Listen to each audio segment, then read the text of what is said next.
Après le travail de la commission d'orientation des lauréats édition 2017, sur la nouvelle approche du ministère de l'Enseignement supérieur et de la Recherche scientifique, le recteur de l'Université du Bondy a donné son mercredi 9 janvier 2019 un point de presse aux journalistes des différents médias. Il a annoncé les critères de base qui ont milité pour l'orientation en première et deuxième inscription, mais aussi le mode de recours. Voici les effectifs des étudiants orientés par faculté institut pour cette année académique 2018-2019 qui va bientôt commencer. Seul l'Institut des statistiques appliquées, la faculté des sciences de l'ingénieur et la faculté de médecine ne font pas partie car les étudiants subissent un test d'entrée. Les campus centraux et périphériques sont prêts à accueillir ces étudiants, sauf le campus Wuhumuza qui sera l'année académique prochaine, et les conditions sont très réunies. Nous procédons aujourd'hui à la publication de l'orientation définitive des lauréats de l'examen d'État édition 2017 à l'Université du Burundi pour l'année académique 2018-2019. Cette orientation a été réalisée suivant une nouvelle approche selon laquelle chaque lauréat se choisit lui-même sa filière de formation. Il s'agit d'une approche mise en place par le ministère de l'Enseignement supérieur et de la Recherche scientifique si on s'en tient à la correspondance adressée au recteur de l'Université du Burundi par le ministre de tutelle. Ainsi, nous avons d'abord procédé à une inscription provisoire pendant laquelle chaque lauréat devait proposer 3 filières de son choix. Une commission a été ensuite mise en place par le recteur de l'Université du Burundi pour procéder à l'orientation. Les critères d'orientation qui ont été utilisés par la commission sont notamment la capacité d'accueil et d'encadrement de chaque faculté ou institut, la section suivie au secondaire, mais surtout la note obtenue à l'examen d'État pour plus d'objectivité. Par après, la liste des candidats orientés dans les différentes filières existant à l'Université du Burundi a été affichée. Constatant qu'il y avait encore des places disponibles, nous avons lancé un deuxième appel à inscription provisoire. Il convient de préciser que pour la première inscription provisoire, ceux qui étaient autorisés à se faire inscrire devaient avoir au moins 56% à l'examen d'État. Par contre, pour la seconde inscription, la note exigée était au moins 54%. Au même moment, c'est-à-dire pendant le deuxième tour d'inscription, nous avons ouvert une période de recours pour ceux qui probablement ont jugé que la filière leur attribuée au premier tour ne répondait pas à leurs préférences ou ne correspondait pas à leur formation de base acquise au secondaire. Ainsi, l'orientation publiée aujourd'hui concerne les lauréats inscrits au deuxième tour, ceux qui n'étaient pas orientés au premier tour, les recours introduits après affichage de l'orientation du premier tour, mais également les lauréats des années d'avant 2017 qui avaient été orientés à l'Université du Burundi par les commissions d'orientation des années passées, mais qui ne se sont pas fait inscrire directement. Ces derniers ont exprimé en effet la volonté de se faire inscrire pour l'année académique 2018-2019. Les résultats de ce processus sont alors les suivants. Au total, 4 873 sont admis à l'Université du Burundi pour l'année académique 2018-2019. Parmi ceux-là, 4 703 sont des lauréats de l'examen d'État édition 2017, tandis que 172 sont des lauréats des années d'avant 2017. Parmi les lauréats de l'examen d'État édition 2017 qui ont été orientés, c'est-à-dire 4 703, 3 429 ont eu un de leurs choix, c'est-à-dire soit le premier choix, soit le deuxième choix, soit le troisième choix. Cela correspond à un pourcentage de 72,9%. Toutefois, 880 lauréats ont été orientés sans tenir compte de leur choix, soit 18,71%. Si on tient compte du critère genre, nous constatons que sur les 4875 lauréats admis à l'Université du Burundi, 1472 sont de genre féminin, soit 30,19%, tandis que 3403 sont de genre masculin, soit 69,81%.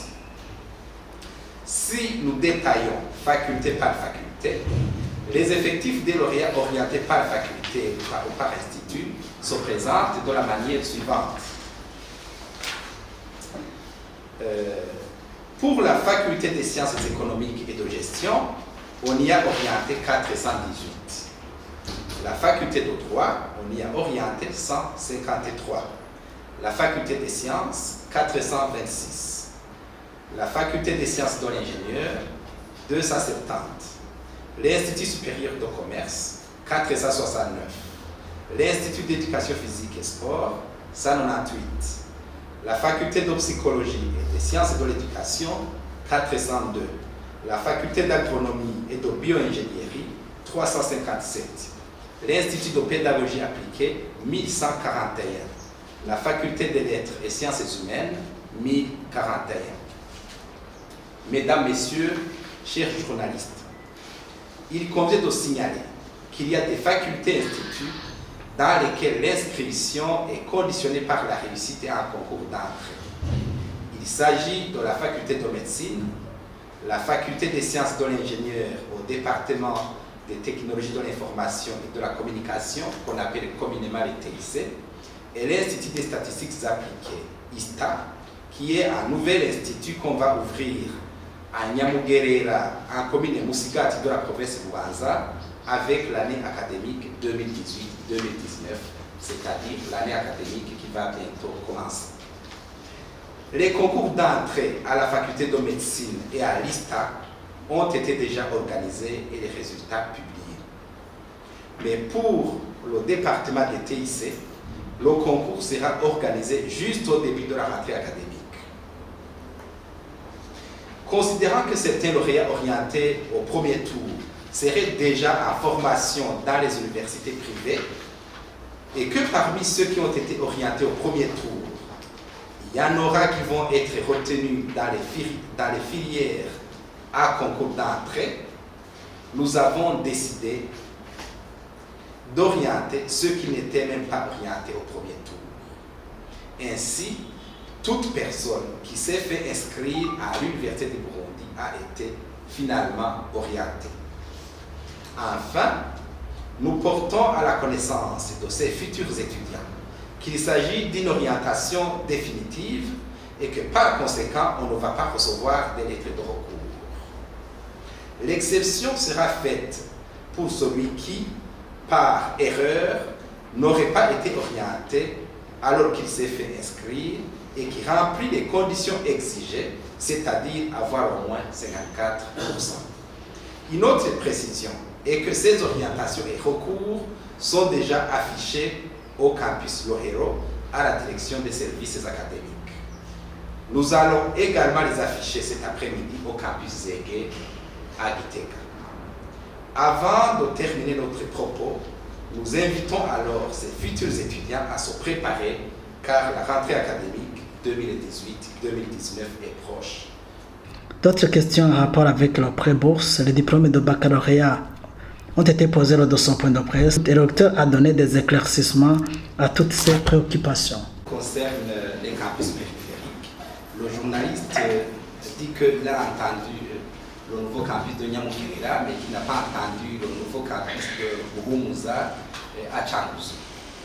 Je dois dire que pour l'année académique 2018-2019 qui va commencer, on va seulement ouvrir le campus de Nyamugerera qui est à Musigati en commune, en province de Bubanza. Mais pour le campus Buhumuza de Changuzo, il y a certaines activités qui n'ont pas encore terminé, notamment le rôle des enseignants, notamment les sanitaires des étudiants. Donc on est en train de faire tout ce qui est possible pour que ce campus aussi soit prêt pour l'ouverture. Mais ne sera pas ouvert pour l'année académique qui va bientôt commencer. Vous avez aussi parlé des conditions de vie des étudiants dans ces campus périphériques. Vous voulez savoir si réellement les conditions sont favorables pour ces étudiants qu'on va orienter dans ces campus-là. Je dois dire que les conditions sont les mêmes que celles de Bujumbura, parce qu'il y a des salles de classe. Ils auront Internet comme ceux des campus de Bujumbura à Ano. Et concernant les Roms, vous savez que la majorité des étudiants maintenant ne logent pas dans les Roms universitaires, ils logent dans les quartiers. Alors, dans le campus de Nyamugerera aussi, il y a un privé, une personne privée qui a déjà construit des Roms pour étudiants. Donc, ces étudiants, ils vont loger dans ces Roms qui sont construits par une personne privée. Donc, ce ne sont pas des Roms de l'université du Burundi, mais ce sont des Roms d'une personne privée, mais qui sont très proches du campus Nyamugerera. Il y a aussi de l'eau, il y a de l'électricité, c'est à moins de 100 mètres d'une route goudronnée. Donc vous voyez que les conditions de vie seront aussi favorables. Et je dois aussi ajouter que au niveau du marché, parce que les étudiants externes se préparent eux-mêmes leur repas, je dois dire que les conditions de vie en termes de marché sont moins chères par rapport à Bujumbura. Alors, je pense que j'ai répondu à la première question. À la deuxième question maintenant, vous dites qu'il y a des facultés ou instituts dans lesquels on a orienté beaucoup de candidats et d'autres où on a mis peu de candidats et vous demandez sur quels critères on s'est basé et pourquoi. J'ai parlé en fait de 3 critères dans ma présentation. Le premier critère, c'est la capacité d'accueil et d'encadrement.